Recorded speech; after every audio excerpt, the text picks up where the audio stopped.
Prairie Doc is here with me, ready to answer your questions of a medical nature. Dr. Holmes' specialty is internal medicine. He's a primary care physician with the Avera Medical Group Brookings, at least until the end of June. Is that right? And then he's also a clinical professor at the University of South Dakota Sanford School of Medicine. Good morning, Rick. Good morning, John. I think most of our listeners are aware now that you will be retiring from full practice the end of this month. However, you will continue with Avera. Is that correct? Right. They said, we got these young folks. We need to have them have a practice. And so why don't you bow out of practice and be an educator? So, I've been doing that, so that's what they wanted me to do. You've been an educator since you got into medicine, really, but you're going to do it full time. Yeah, and so the research project is going to be, both groups get dietary education and an encouragement to exercise. One group will be with 3 days of strengthening exercises and 2 days of walking, and the other group will have 5 days of walking. So it's going to, everybody get wins. Both groups get what I think is the most important thing is encouragement to eat a balanced diet and to exercise on a regular basis. And if you think about the two groups will be those who have a BMI greater than 30 and those who are over 65. So we're looking for. If you fit into either one of those groups, and you're interested in this research study that Dr. Holm will oversee, how would you contact Dr. Holm to be in this study? I think if you just called the clinic and left a message that you want to be on the list. For Dr. Holm's research study. Yes. So call the Avera Brookings Medical Clinic, and your name will be on that list. Yeah, put that name. Now, it's going to be first come and first served. Yes, so you may not be chosen, but at least you have an opportunity to get I think it'll fill up, but maybe not. I don't know. People don't know. may or may not. I've invited most of my patients are over 65. And So not all. It's pretty easy to invite them all. It's pretty easy to invite them, and what I really want is people to not fall. Because falling is so devastating. If you break a hip, because a percentage of a percentage of the people who fall will break it. Will go to the emergency room, and in the emergency room, 20% of them will have broken something. It's an amazing percentage. After a certain age, you do not want to fall. You don't want to fall at all. But if you're 2 years old or 10 years old and you fall, you pop right up. When you hit 62 or 72, you just don't pop anymore. No, it just doesn't happen. Pop right up. No. And the exercise class that I take up at the Wellness Center really emphasizes balance. And we do weight training as well as stretching. Really? But balance is really becoming stronger and stronger and more important, probably because they've listened to your show and know how important it is to have good balance. It does make a difference. I've talked to a couple of women in there who said, I can't balance in one foot like that. I said, I couldn't either 4 years ago. Just do it as long as you can. And within a couple of weeks, people have better balance if they keep working at it. There is no question about it. Our cerebellum, the balance part, and our inner ear is another balance part. Those two parts coordinate with vision and with your proprioception, your nerves where you know where you are in space. And that keeps you from falling. I mean, those are the whole issue. Hearing too. I mean, all the input says, put your foot there. Here's how you keep from falling. I mean, that's the whole story. But as those parts of your sensory neurologic parts fade as you get older, we know that strength is the other thing that matters so much. And if you can strengthen your arms and your legs, then it makes up for losses in proprioception and vision and hearing and cerebellar function, inner ear function. So we're very happy not to be falling. Before we take our break, I have to put a little plug in for a local production. We have Prairie Doc no, not Prairie Doc, I'm sorry, we're Prairie Doc. What's the summer We theater? have Prairie Repertory Theater. Prairie Rep. You know, I was saying Prairie Doc, I couldn't get out Yeah. Prairie Rep. Okay, Prairie Rep this summer is just doing a phenomenal job. This weekend we saw Smokey Joe's Cafe, and I thought of that when you're talking about falling. Those young people never stop singing and dancing for 2 hours. I thought maybe there was a play. It was really music from the 50s and 60s and dancing, and it was phenomenal. I've never seen dancing like that on that stage. They were just outstanding. They really were. And for anyone who has not gone to the Prairie Rep, not the Prairie Doc, Really get take tickets. it in. Or Smokey Joe's will probably play. I know it's going to play again in Brandon. Right. In fact, all three plays. We'll We're on play the again. third play right Yeah. now. Yep. Um, But it's a good production. So if you get a chance, anyone who really enjoys the music of the 50s and 60s, and I got a feeling a few of you people are out there listening right now, you would love this production, Smokey Joe's Cafe. Smokey That's Joe's my plug, Cafe. and we'll be back right after these words.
Prairie Doc Radio. I'm happy to have you listening today. I'm Joan Hogan, and in the studio with me is Rick Holm, our resident Prairie Doc, and he's ready to answer any questions you might have of a medical nature. Give us a call at 692-1430 with any questions you may have.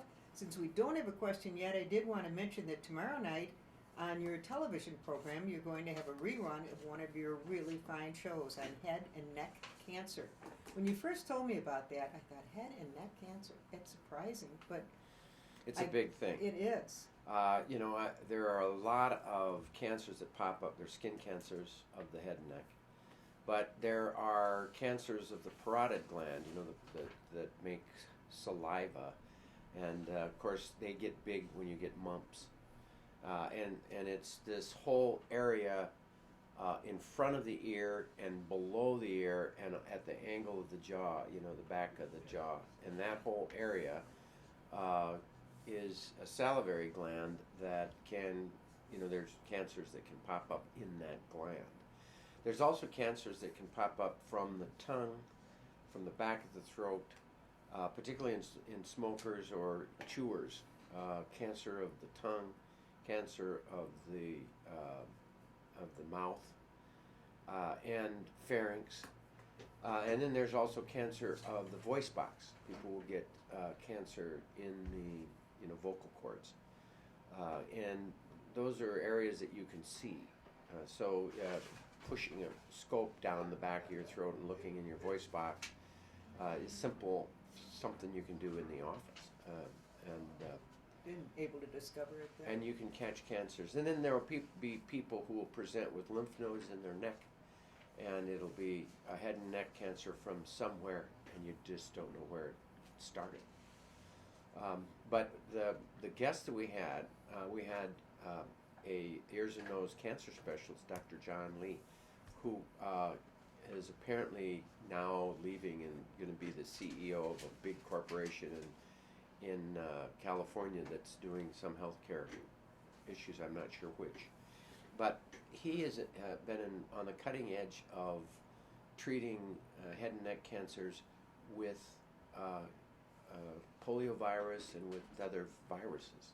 And as you know, we had a brain surgeon on at the time, and head and neck cancers and brain tumors, are all above the neck, in the head, and they were treating some brain cancers with polio, a virus. And they've been doing this kind of immune stimulation treatment for cancers that have been, they've been, working hard at trying to find a way to make it work.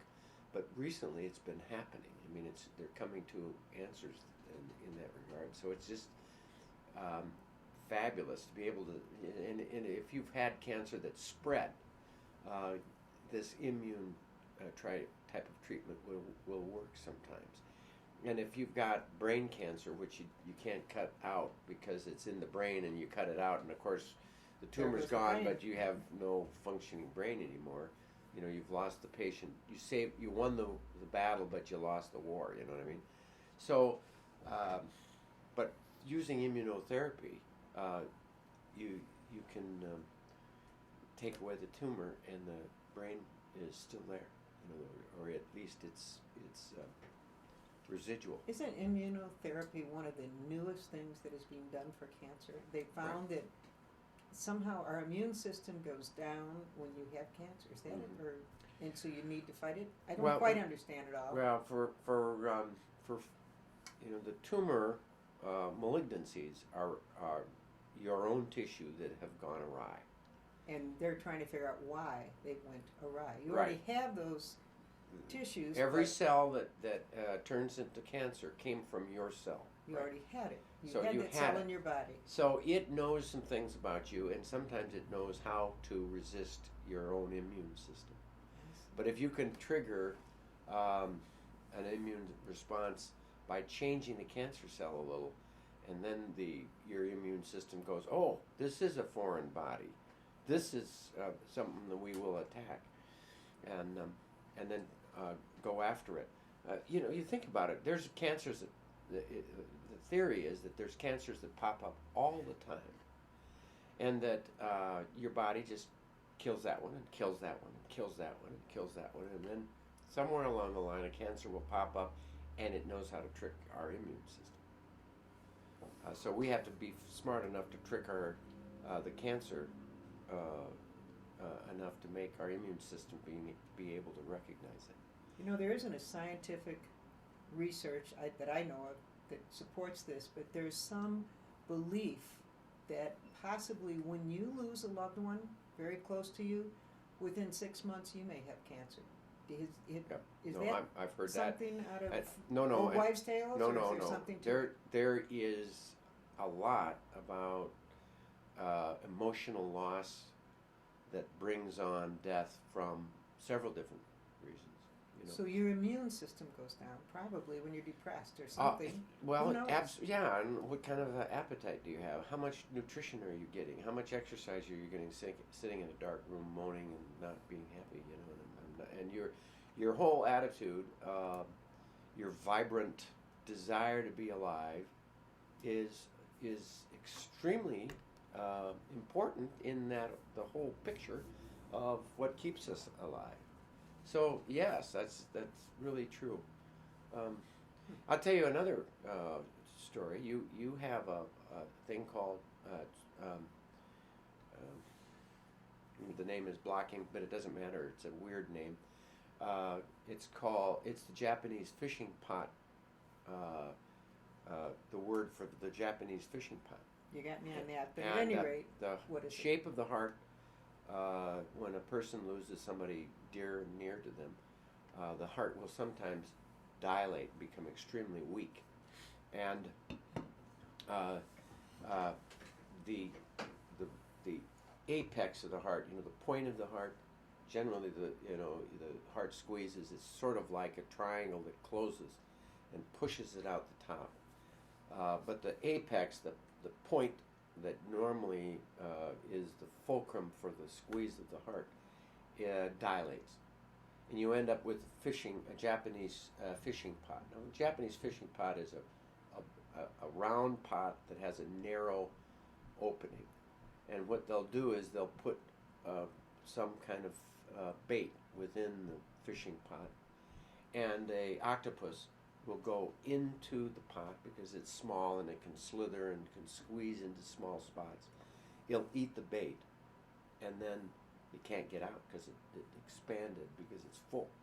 I mean, it's the same story as the drill a hole in the coconut. The monkey puts his hand through the hole, grabs the meat of the coconut, and then he can't get his hand out unless he lets go of the coconut, which he doesn't have enough wherewithal to do. And that's a trap. Well, a fishing trap for an octopus is similar to that whole story, and it's the shape of what the heart does. The base of the heart where is fine, but the apex dilates into the shape of a Japanese fishing pot. And so you see this in people who've had tremendous loss. A little bit more. Their heart really does break, I guess. Heartbroken has a good reason for that really term. True. My A broken goodness. heart is a real deal. Wow. And so there's a lot about loss and sadness that make people more susceptible to many kinds of illness, including cancer. So our immune system is important, and our story tomorrow night is about cancer, head and neck cancer, and some about the immune system. Well, we're going to take a break. We'll be back right after these words.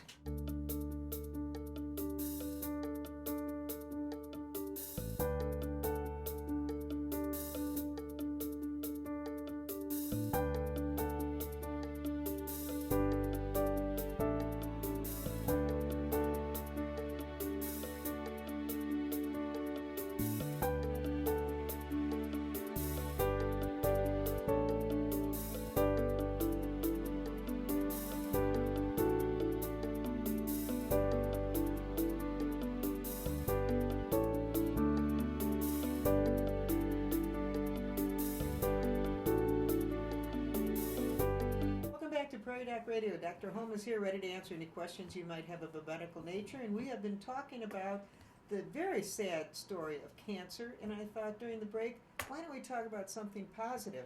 Oh. The positive story of cancer.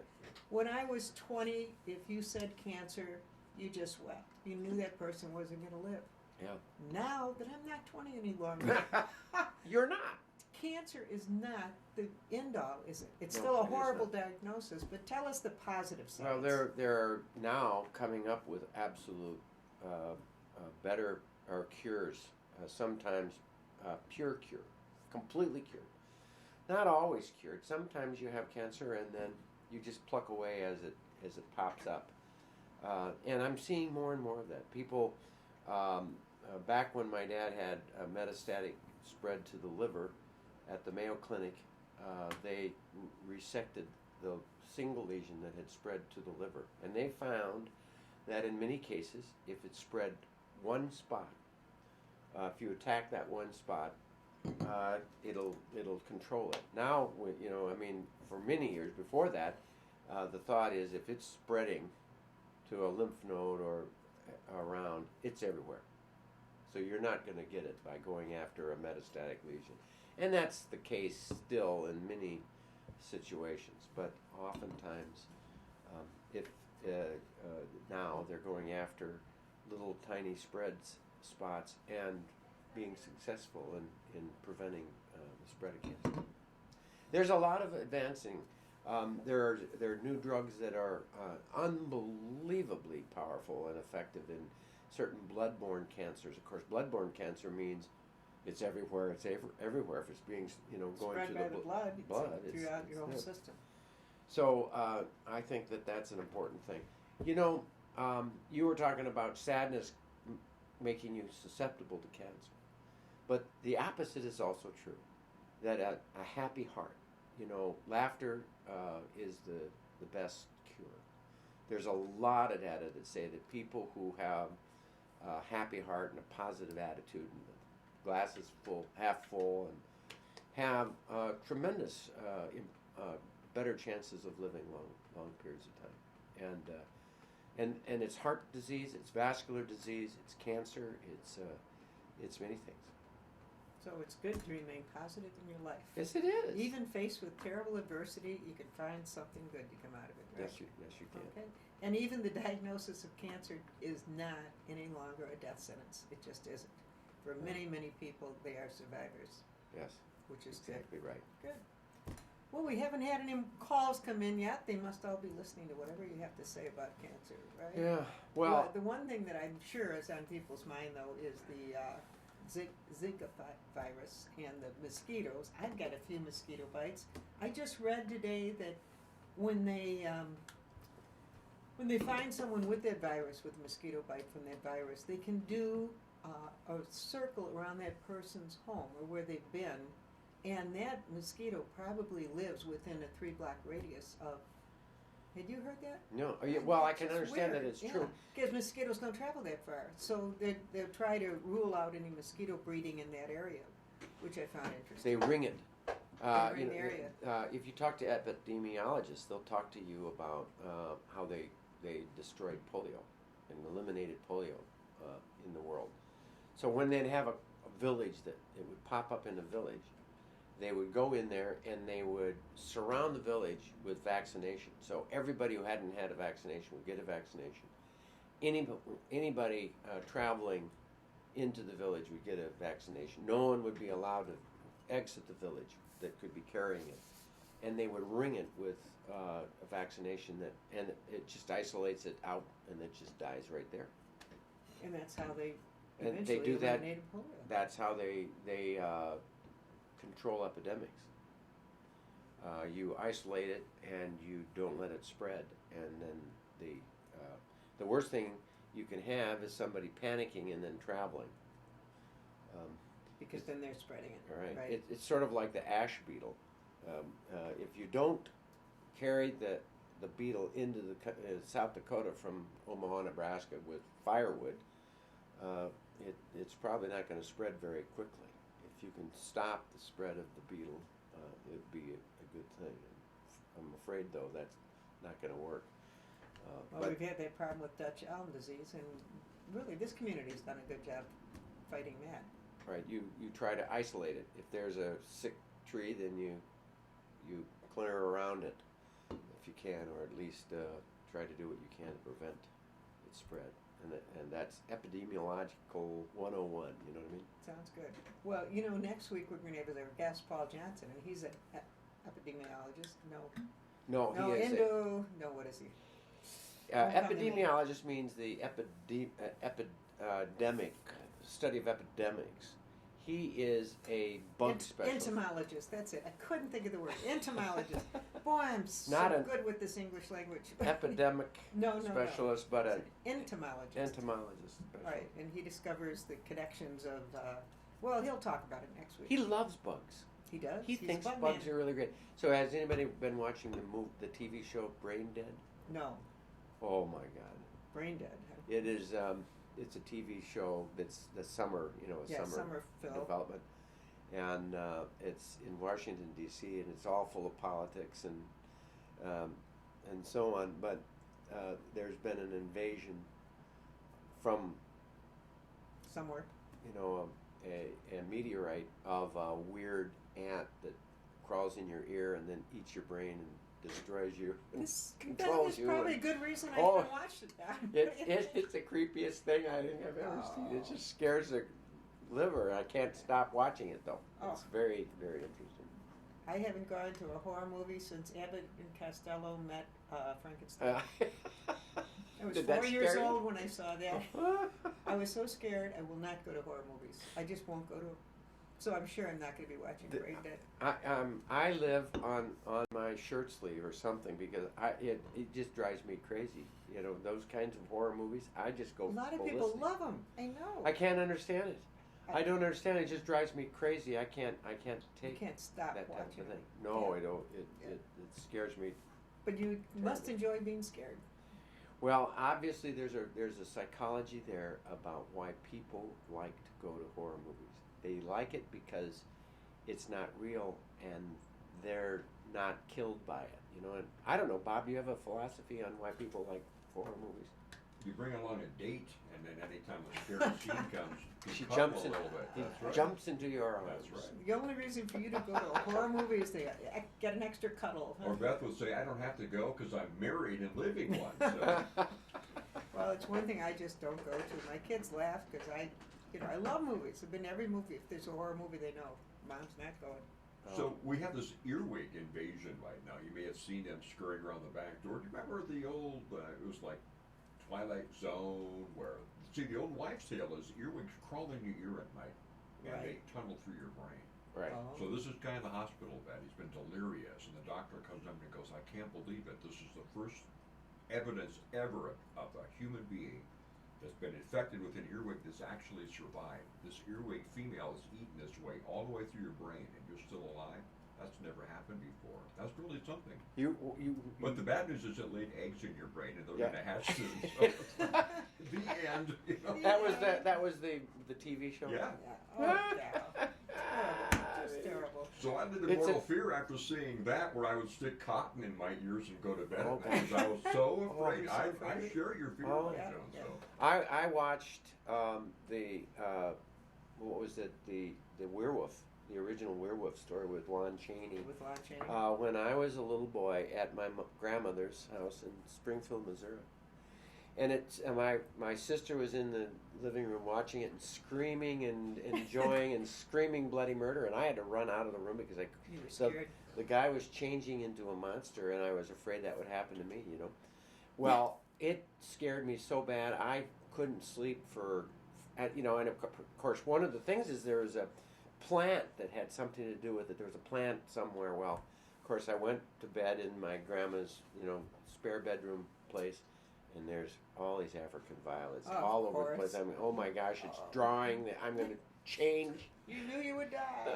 Oh. There was an actual human werewolf or wolfman in our town. His name was Dan Loomer, and he was completely covered with body hair from his neck to his toes, and he was just scary. He was so hairy. We were convinced That he was a real wolfman. werewolf. Yeah. He was a Well, werewolf. all these horror stories are really based on some medical fact, because there is a illness that has to do with hair. There is an illness where people go bizarre at night, and the real illness that brings on zombies, of course, is rabies.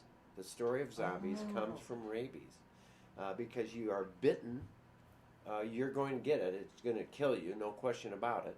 But before you die, you go crazy. And the truth is, that's exactly what happens with rabies. Wow.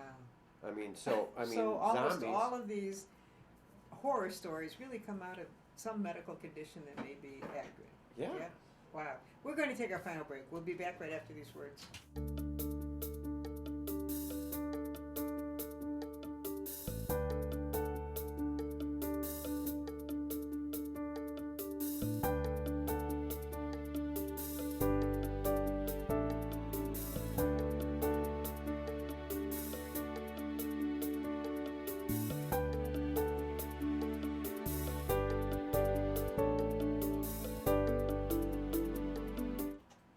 Welcome back to Prairie Doc Radio. We kind of got off topic there with our horror movies and our horror There's stories. medical Medically, issues.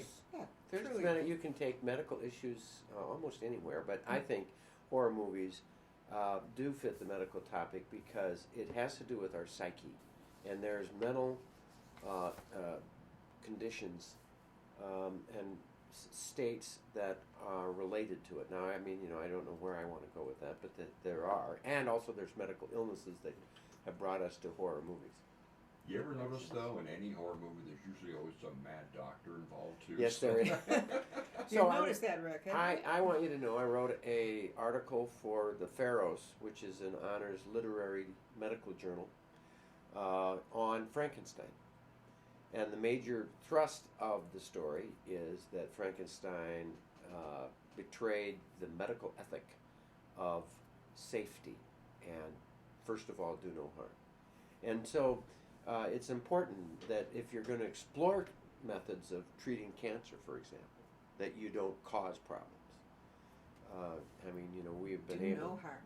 Right? First of all, do no harm, and that's an important issue. Well, we're running out of time, aren't we? Well, we are, and we hope that you'll keep in mind tomorrow night there will be discussion on cancer on South Dakota Public Television at 7 o'clock Thursday night.